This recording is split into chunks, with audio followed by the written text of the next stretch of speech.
नमस्कार दोस्तों आज से पहले अगर किसी ने आपसे पूछा होता कि दुनिया का सबसे रहस्यमयी देश कौन सा है तो शायद आपने कहा होता उत्तर कोरिया। और आप गलत नहीं होते। सन 2014 एक 27 साल की लड़की उत्तर कोरिया के एक छोटे से गांव से भागने की कोशिश कर रही है। रात का घना अंधेरा है, बर्फीली नदी है और दूसरी तरफ है चीन की सरहद। उसका नाम है योनमी पार्क। वो जानती है कि अगर पकड़ी गई तो उसे और उसके पूरे परिवार को एक ऐसी जगह भेज दिया जाएगा जहाँ से कोई वापस नहीं आता। एक कैद खाना जहाँ लोग भूख से मरते हैं, जहाँ अत्याचार होता है, जहाँ इंसान को इंसान नहीं समझा जाता। लेकिन योनमी की कहानी यहाँ खत्म नहीं होती। जब वो चीन पहुंची तो उसे एक नई गुलामी का सामना करना पड़ा। उसकी पूरी कहानी हम आगे इस वीडियो में जानेंगे, लेकिन पहले एक सवाल। उत्तर कोरिया की सरकार दुनिया को बताती है कि उनका देश एक स्वर्ग है, लोग खुश हैं, खाना है, घर है और उनका नेता किम जोंग उन एक भगवान की तरह है जो अपनी जनता से प्यार करता है। लेकिन अगर सब कुछ इतना अच्छा है तो फिर लोग जान जोखिम में डालकर भाग क्यों रहे हैं? आखिर उत्तर कोरिया के अंदर असल जिंदगी कैसी है? वो सच्चाई जो आपको कभी नहीं दिखाई जाती, वो दुनिया जो कैमरे के सामने नहीं आती। आज के इस वीडियो में हम यही जानेंगे। अब अपने विषय पर वापस आते हैं। नक्शे में देखें तो उत्तर कोरिया एशिया के पूर्वी हिस्से में स्थित है। उत्तर में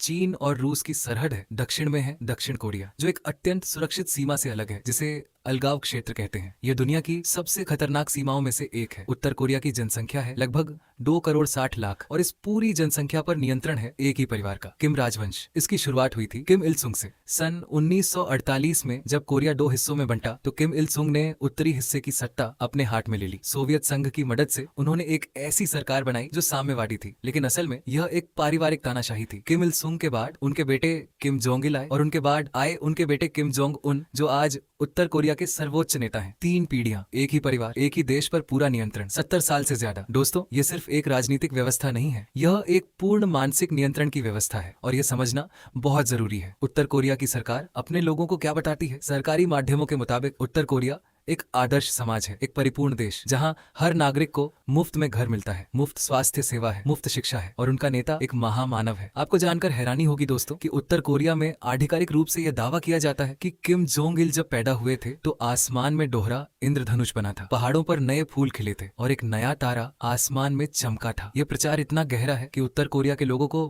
बचपन से ही सिखाया जाता है कि किम परिवार साधारण इंसान नहीं है, वो दैवीय है, देवताओं जैसे। सरकारी दूरदर्शन पर हमेशा खुश लोग दिखते हैं, हंसते हुए, नाचते हुए, किम जोंग उनकी तारीफ करते हुए। हर घर में किम परिवार की तस्वीर लगाना अनिवार्य है। अगर तस्वीर गंदी हो जाए या टेढ़ी हो जाए तो इसे एक बड़ा अपराध माना जाता है। लेकिन दोस्तों, कैमरा बंद होने के बाद की जिंदगी बिल्कुल अलग है। जो आपको दिखाया जाता है और जो असल में होता है, इन दोनों के बीच का फर्क इतना बड़ा है कि आप यकीन नहीं कर पाएंगे। 90 के दशक में उत्तर कोरिया में एक ऐसा भयानक अकाल आया जिसे कठिन यात्रा कहा जाता है। सरकारी आंकड़े तो बहुत कम बताते हैं, लेकिन स्वतंत्र शोधकर्ताओं का अनुमान है कि इस अकाल में 3 से 5 लाख लोग मारे गए। कुछ अनुमान तो 10 लाख तक भी जाते हैं। सोच कर देखिए दोस्तों, एक देश जो खुद को स्वर्ग बताता है, आज भी संयुक्त राष्ट्र की रिपोर्टें बताती हैं कि उत्तर कोरिया की 42% जनसंख्या खाद्य असुरक्षित है, यानी लगभग आधी आबादी को पर्याप्त खाना नहीं मिलता। देश छोड़ने वालों की कहानियां सुनिए। ली ह्योन सेओ जो 2009 में उत्तर कोरिया से भागी थी, उन्होंने बताया कि उनके गांव में लोग घास उबाल कर खाते थे, पेड़ की छाल खाते थे और बच्चे कुपोषण की वजह से इतने कमजोर हो जाते थे कि चल भी नहीं पाते थे। लेकिन इसी वक्त प्योंगयांग में उच्च वर्ग के लोग विलासितापूर्ण भोजनालयों में खाना खा रहे थे, महंगी गाड़ियां चला रहे थे और किम जोंग उन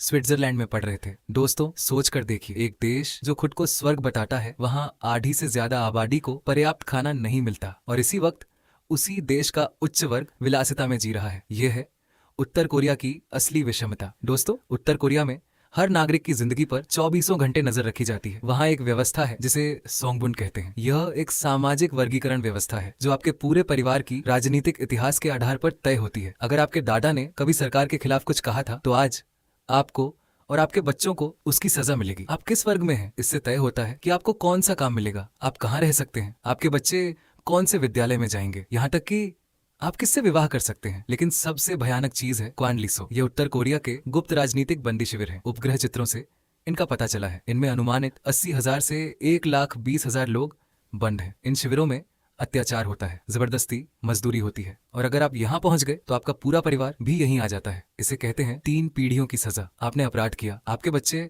सजा भुगतेंगे और आपके बच्चों के बच्चे से भी। दोस्तों, ये गुप्त बंदी शिविर, यहाँ सिर्फ आप नहीं जाते। अगर आपने कोई अपराध किया तो आपका पूरा परिवार भी यहीं आ जाता है, आपके बच्चे, आपके बच्चों के बच्चे। ये है 3 पीढ़ियों की सजा। शिन डोंग ह्युक दुनिया के एकमात्र ऐसे इंसान हैं जो शिविर 14 से जीवित बाहर निकले। उन्होंने बताया कि वो शिविर के अंदर ही पैदा हुए थे। उन्होंने कभी बाहर की दुनिया नहीं देखी थी। वहाँ उन्होंने अपनी माँ और भाई को मृत्युदंड होते देखा था, क्योंकि उन्होंने भागने की कोशिश की थी और यह मृत्युदंड देखना अनिवार्य था बाकी बंदियों के लिए। दोस्तों, यह कोई फिल्म की कहानी नहीं है, यह आज भी हो रहा है इस वक्त जब आप यह वीडियो देख रहे हैं। दोस्तों, जब भी कोई विदेशी पत्रकार या राजनयिक उत्तर कोरिया जाता है तो उन्हें एक सोची समझी यात्रा करवाई जाती है। प्योंगयांग की चौड़ी सड़कें, साफ सुथरी इमारतें, अच्छे कपड़े पहने लोग, आधुनिक भूमिगत रेल। लेकिन दोस्तों, ये सब एक मंच की सजावट की तरह है। उत्तर कोरिया में एक जगह है जिसे किजोंगडोंग कहते हैं। ये दक्षिण कोरिया की सीमा के पास है। दिखने में बिल्कुल आधुनिक और समृद्ध लगता है, लेकिन ये गांव खाली है, इसमें कोई नहीं रहता। बत्तियां एक घड़ी पर जलती बुझती हैं। ये सिर्फ दक्षिण कोरिया को दिखाने के लिए बनाया गया है कि देखो हमारा देश कितना अच्छा है। इसे दिखावटी गांव कहते हैं, एक ऐसा झूठ जो बाहर वालों को प्रभावित करने के लिए बनाया गया हो। प्योंगयांग की भूमिगत रेल को ही देखिए। विदेशी मेहमानों को सिर्फ 2 स्टेशनों के बीच घुमाया जाता है। बाकी रेल या तो काम नहीं करती या फिर आम लोगों को जाने नहीं दिया जाता। और अंतरजाल, उत्तर कोरिया में आम लोगों के लिए कोई अंतरजाल नहीं है। एक सीमित जाल है जिसमें सिर्फ सरकार द्वारा अनुमोदित सामग्री है, बाहरी दुनिया की कोई जानकारी नहीं। दोस्तों, किजोंगडोंग, ये पूरा गांव सिर्फ दक्षिण कोरिया को दिखाने के लिए बनाया गया है। इसमें कोई नहीं रहता, बत्तियां घड़ी पर चलती हैं। ये है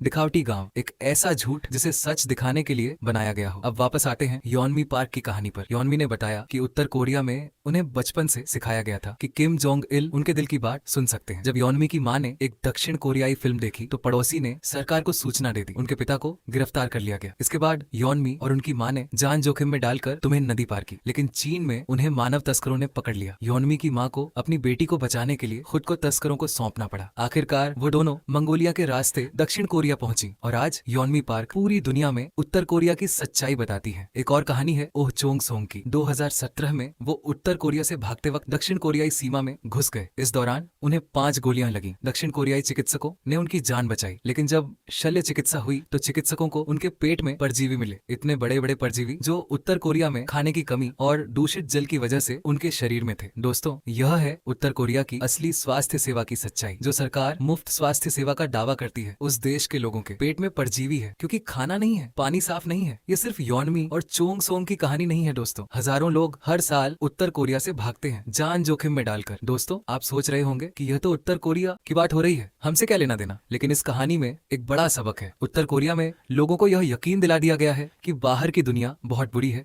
अमेरिका उनका दुश्मन है, दक्षिण कोरिया गरीब है और उनका नेता ही उनकी रक्षा कर सकता है। यह काम सूचना नियंत्रण से होता है। जब आप लोगों को सिर्फ वही जानकारी देते हो जो आप चाहते हो, तो आप उनकी पूरी वास्तविकता बदल सकते हो। और यह सिर्फ उत्तर कोरिया में नहीं होता दोस्तों। जब भी कोई सरकार, कोई नेता या कोई समाचार माध्यम आपको सिर्फ एक पक्ष की जानकारी देने लगे, जब आपसे सवाल पूछने का अधिकार छीना जाने लगे, जब विवेकशील सोच को देशद्रोह बताया जाने लगे, तो समझ जाइए कि आप भी एक छोटे से उत्तर कोरिया की तरफ बढ़ रहे हो। इसीलिए दोस्तों, स्वतंत्र पत्रकारिता जरूरी है, खुला अंतर्जाल जरूरी है और सबसे ज्यादा जरूरी है सवाल पूछने की आजादी। दोस्तों, यह सिर्फ उत्तर कोरिया की कहानी नहीं है। जब भी कोई सरकार या समाचार माध्यम आपको सिर्फ एक पक्ष की जानकारी दे, जब सवाल पूछने का अधिकार छीना जाए, तो समझ जाइए आप भी एक छोटे से उत्तर कोरिया की तरफ बढ़ रहे हो। इसीलिए स्वतंत्र पत्रकारिता जरूरी है, सवाल पूछने की आजादी जरूरी है। आज सुबह आप उठे, अपना दूरभाष उठाया, गूगल किया, यूट्यूब खोला, ये वीडियो देखा, ये सब आपने बिना किसी डर के किया। उत्तर कोरिया के 2 करोड़ 60 लाख लोगों के लिए ये आजादी